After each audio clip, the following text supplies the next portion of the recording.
खरंय प्रशांत, ठाकरेंच्या शिवसेनेकडून संसदीय दलाची बैठक बोलावण्यात आली होती आणि ठाकरेंच्या शिवसेनेकडून सर्व खासदारांना व्हिप जारी करण्यात आला होता। या बैठकीकडे खासदारांच्या एकनिष्ठतेची लिटमस टेस्ट म्हणून खरं तर आपण पाहत होतो। मात्र या बैठकीसाठी लोकसभेचे एकूण 9 पैकी 3 खासदारच उपस्थित आहेत। ऑपरेशन टायगर मधील चर्चेत असणारे हे 6 खासदार गैरहजर आहेत आणि त्यामुळे एकनाथ शिंदे यांचं ऑपरेशन टायगर यशस्वी झाल्याचं शिक्कामोर्तब झालेलं आहे। त्यामुळे आता शिवसेना ठाकरे गटाकडून लोकसभेचे अध्यक्ष ओम बिर्ला यांना पत्र लिहून अनुपस्थित राहिलेल्या 6 खासदारांवर काय कारवाई केली जाते किंवा काय कारवाईची मागणी केली जाते हे पाहणं महत्त्वाचं ठरणार आहे। आणि यावरच अधिक आपल्याला विश्लेषण करण्यासाठी अनंत कळसे सर आपल्यासोबत जोडले गेलेले आहेत।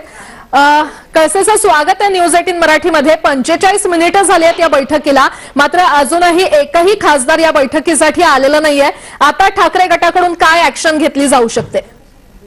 ठाकरेच्या बैठकीला मला वाटतं 3 खासदार आलेत असं मला म्हणजे बाहेरून कळतं। हो, पण 3 खासदार आले असले तरी 6 खासदार अनुपस्थित आहेत। याचा अर्थ त्या 6 खासदार जे आहेत त्यांनी ठाकरेच्या बैठकीचा व्हीप डिफाय केलेला आहे। पण हा जो व्हीप आहे आता याच्यामध्ये सुद्धा हा लॉ क्लमझी आहे। व्हीप हा खरोखर संसदीय पक्षाच्या बैठकीला लागू होतो का फक्त लोकसभा कारवाईला लागू होतो लोकसभेच्या बैठकीला, हा प्रश्न सुद्धा अजूनही सर्वोच्च न्यायालयामध्ये मागच्या शिवसेनेच्या प्रकरणातच प्रलंबित आहे। त्यामुळे हा जरी व्हीप त्यांनी नाकारला असला तर फक्त ठाकरेच्या पक्षाला एवढंच करता येईल की त्यांच्या प्रकरणाला एक अपात्रतेची याचिका माननीय अध्यक्ष लोकसभा यांच्याकडे देता येईल आणि लोकसभा ती खात्री करून घेऊन अध्यक्ष त्यावर निर्णय देईल। अध्यक्षाच्या निर्णयानंतर सुद्धा उभाटाकडे एक पर्याय शिल्लक राहतो की सर्वोच्च न्यायालयामध्ये याबाबत दाद मागणं, कारण सर्वोच्च न्यायालयामध्ये आधीच त्याचं प्रकरण त्या प्रकारचं प्रकरण पेंडिंग आहे। आता हे दुसरं प्रकरण त्यांच्याकडे जाईल असं एक दिसतं त्याच्यामध्ये। लोकसभा अध्यक्षांची भूमिका यामध्ये आता किती महत्वाची ठरणार आहे? कारण 2/3 खासदार गरजेचे आहेत आणि ते मूळ पक्ष आहेत, ते कशा पद्धतीने सिद्ध करू शकतील? यामध्ये कसं आहे, 2/3 पक्ष तर संसदीय पक्ष तर आता क्लिअर आहे की 2/3 पक्षांनी त्यांना विलिनीकरणाला मान्यता दिली। फक्त आता व्हर्टिकल स्प्लिट त्यांना ओरिजिनल पॉलिटिकल पार्टीमध्ये सिद्ध करावी लागेल। व्हर्टिकल स्प्लिट म्हणजे त्या पक्षाचे पदाधिकारी आहे, त्या पक्षाचे ब्लॉक अध्यक्ष आहे, तालुका अध्यक्ष आहे, शाखा प्रमुख आहे किंवा जे काही तिची संघटनात्मक बांधणी आहे त्या बांधणीवरचे मधले एक त्याच्यात स्प्लिट झाली एक कागदपत्राच्या आधारे किंवा लेटरच्या आधारे किंवा ओरल एव्हिडन्सच्या आधारे सिद्ध करावं लागेल।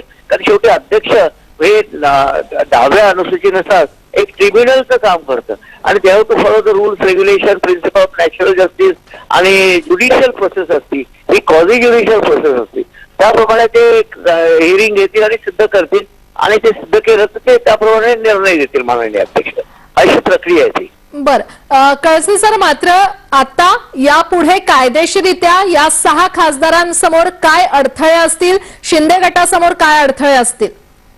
मला वाटतं ते शिंदे गटापुढे ते अडथळे आहे, कारण ते आता स्पष्टपणे पॅराफोर्सचा आधार घेऊन ते विलिनीकरणाची जी प्रक्रिया आहे ती पूर्ण करतील आणि ते सिद्ध करतील की मूळ पक्ष जो माझ्यासोबतच आहे व्हर्टिकल स्प्लिट सिद्ध करतील आणि विलिनीकरणाला 2/3 सदस्यांनी मान्यता दिलेली आहे, ते पॅराफोर मध्ये क्लिअर आहे आणि तो गट कुठल्या तरी किंवा पक्ष तो कुठल्या तरी पक्षामध्ये विलीन होईल आणि ती प्रक्रिया पूर्ण होईल आणि सगळं माननीय अध्यक्ष लोकसभा यांना पत्र देतील।